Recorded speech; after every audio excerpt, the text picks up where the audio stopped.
15ই ফেব্রুয়ারি আমাদের ছাদের ওই ঘরটার ঢালাই হলো, তো সেটাই আজকে আপনাদের সঙ্গেই শেয়ার করছি। ভিডিওটি অনেক ইন্টারেস্টিং হতে চলেছে, আশা করব আপনাদের অনেক ভালো লাগবে, তাই অনুরোধ রইল ভিডিওটি শেষ পর্যন্ত দেখে যাবেন। তো চলুন আজকের এই ভিডিওটি শুরু করা যাক। সকালে তাড়াতাড়ি সেদিন উঠে পড়েছিলাম, মানে কালকে তাড়াতাড়ি উঠে পড়ে তারপরে খাওয়া দাওয়া করে নিলাম, চা এইসব খেয়ে নিলাম।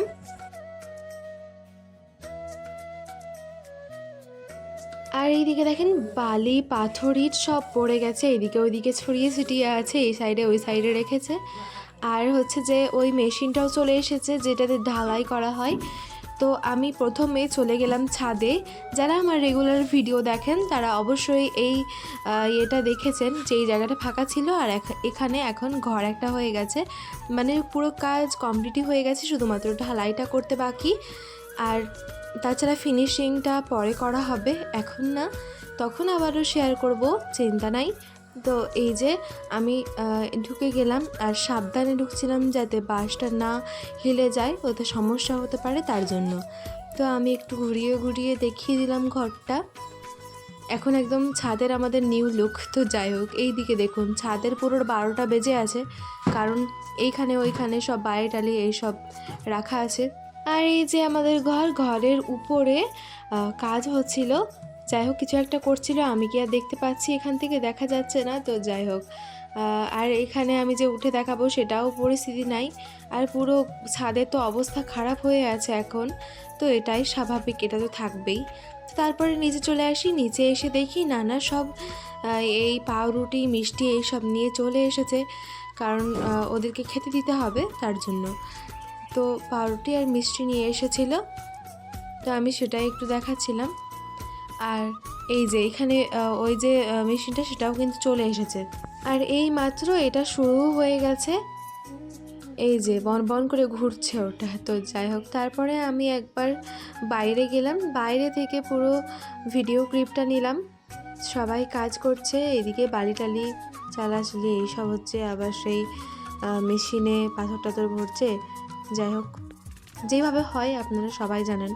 তারপরে আমাদের মৌলভী সাহেব চলে এসেছিলেন, ওনাকে মা খেতে দিয়ে দিল, কারণ আজকে ওই পাউরুটি মিষ্টি দিয়েছিল খেতে, কারণ আজকে তো কাজ হচ্ছে বাড়িতে, একটু ঝামেলা চলছে, তার জন্য সেই রকম কোনো ব্যবস্থা করা হয়ে ওঠেনি।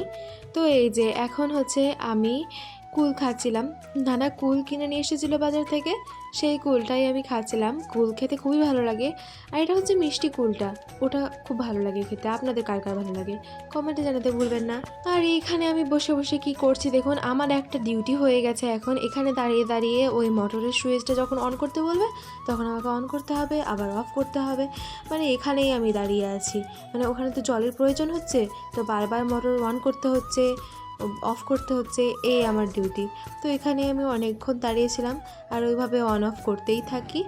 তারপরে হচ্ছে আমার একটু খিদে লাগে, কি খাবো করে আমি এখানে ওই যে শোবাবার রাতের দিন ওই যে মামি হালুয়া দিয়েছিল সেই হালুয়াটা খাচ্ছিলাম। আপনারা যারা আগের ভিডিওটি দেখেছেন, মানে হচ্ছে কালকের ভিডিওটি, পরশু দিন শোবাবার রাত হয়েছিল আর কালকে আমি এটা খেয়েছিলাম, আর আজকে ভিডিওটি ছাড়ছি, বুঝতে পারছেন তো? তো যাই হোক, আগের দিন রাতের ওই যে এটা হালুয়াটা সেটা খাচ্ছিলাম। গরম গরম হালুয়া কিন্তু অতটা ভালো লাগে না, যেটা একদিন হয়ে যায় ঠান্ডা হয়ে যায় সেই হালুয়াটা খেতে বেশি ভালো লাগে, আপনারা সবাই জানেন। তো সেটাই খাচ্ছিলাম, বেশ ভালো লাগছিল খেতে। তো খাওয়া দাওয়া করার পরে তারপরে হচ্ছে আবারও যেটা করেছি সেটা হচ্ছে পাউরুটি খেয়েছিলাম। ওই যে পাউরুটি মিষ্টি এনেছিল, সেই পাউরুটি মিষ্টি খেয়েছিলাম। আর আপনারা বাটিটা দেখে বুঝতেই পারছেন, আপনারা ভাববেন যে কী রে বাবা, এরকম বাটিতে কেন খাচ্ছে। দেখুন, আমার বাড়িতে যদি এরকম কোনো বাটি বা শালপাতার থালা এসব আসে, তাহলে আমি তাতেই খাবার খাই, কারণ অন্য একটা ফিলিংস আছে, অন্য একটা আনন্দ হয় ওতে খেতে। দেখেন, নর্মালে তো আমরা যে থালা বা বাটি যেসব পাত্র থাকে তাতেই খাওয়া দাওয়া করি, কিন্তু এই সব পাত্রে কয়দিন খাওয়া যায় বলেন তো? যখন বাড়িতে থাকে তখনই খাওয়া যায়, তো আলাদাই একটা আনন্দ, তাই না? তার জন্য ওটাই খেয়েছিলাম। তো পাউরুটি মিষ্টি খেয়ে নেওয়ার পরে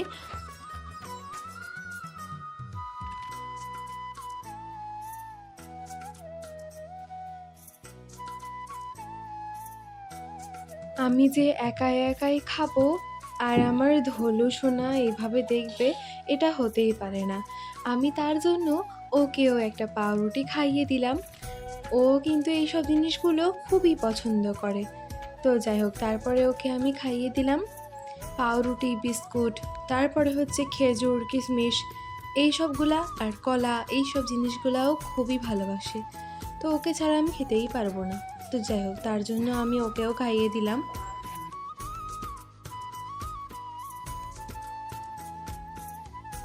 এই করতে করতে কিন্তু আমাদের ঢালাই শেষ হয়ে যায়।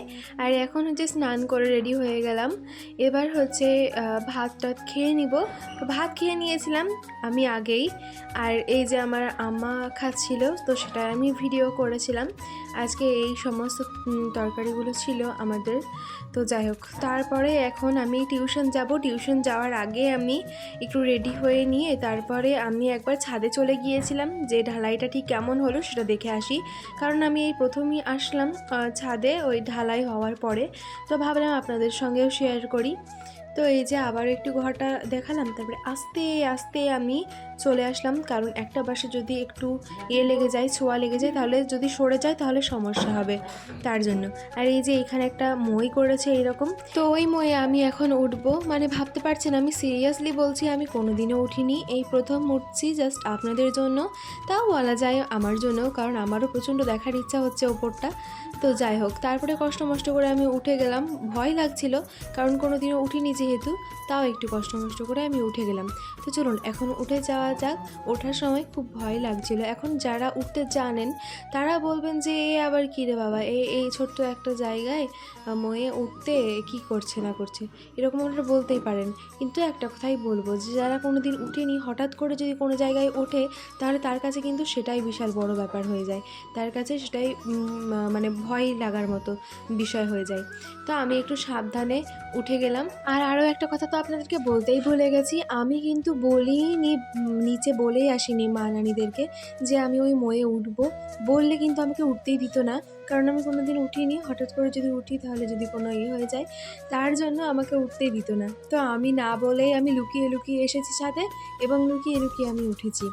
তো যাই হোক, তারপরে দেখুন এই যে ভিউ এই উপর থেকে, আর এই যে ঢালাই কমপ্লিট। তো আমি তো আর পুরোটা উঠতে পারবো না, এতে উঠতে অসুবিধা হবে, কারণ আজকেই ঢালাই হলো। তো যাই হোক, তারপরে উঠে তো গেছি, এবার নামবোটা কীভাবে, মানে ভাবেন দেখি অবস্থা। আমার তো খুবই ভয় লাগছিল সেই সময়টাতে, মানে একদম নিচে তাকাতেই ভয় লাগছিল।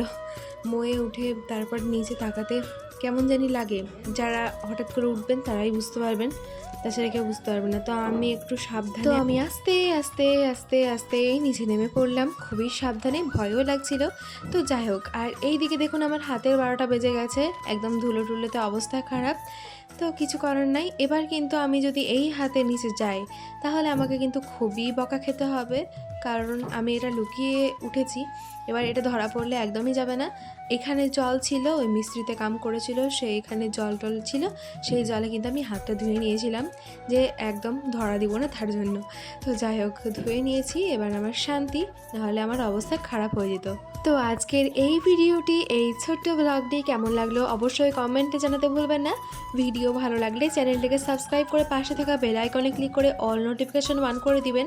এতে আমার নতুন নতুন ভিডিওগুলো সবার আগে আপনার নোটিফিকেশনে পৌঁছে যাবে। আর যদি ভিডিও ফেসবুক থেকে দেখেন তাহলে অবশ্যই পেজটিকে ফলো করতে ভুলবেন না। আজকে এখানেই বিদায় নিচ্ছি, পরবর্তী অন্য কোনো ভিডিওতে আবারও দেখা হবে। সেই পর্যন্ত সবাই ভালো থাকুন, সুস্থ থাকুন, ধন্যবাদ।